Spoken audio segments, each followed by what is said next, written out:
હવે સમાચારો વિસ્તારથી। અરબી સમુદ્રમાં સર્જાયેલા લો પ્રેશરને લઈને સમગ્ર દક્ષિણ ગુજરાત સહિત રાજ્યમાં જામેલો ચોમાસાનો માહોલ યથાવત રહેવા પામ્યો છે અને રાજ્યના કેટલાક વિસ્તારોમાં ધોધમાર વરસાદ થયાના અહેવાલો મળી રહ્યા છે। દક્ષિણ ગુજરાતના સુરતથી લઈને વલસાડ સુધીના વિસ્તારમાં ચોમાસાનો માહોલ જોવા મળ્યો હતો અને સુરત, બારડોલી, નવસારી વિસ્તારોમાં ભારે વરસાદ થયાના અહેવાલો વચ્ચે વલસાડ શહેર અને જિલ્લામાં વાદળિયું વાતાવરણ રહેવા પામ્યું હતું। દરમિયાન હવામાન વિભાગની આગાહી પ્રમાણે પૂર્વ મધ્ય અને તેને અડીને આવેલા ઉત્તર પૂર્વ અરબી સમુદ્રમાં સર્જાયેલું લો પ્રેશર યથાવત રહેવા પામ્યું છે।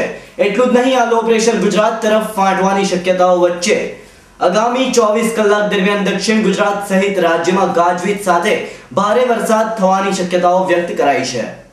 ચોમાસાના બદલાયેલા મિજાજ વચ્ચે સમગ્ર રાજ્યમાં ચોમાસાનો માહોલ જામતા ખેડૂત આલમમાં ચિંતાની લાગણી ફેલાઈ જવા પામી છે।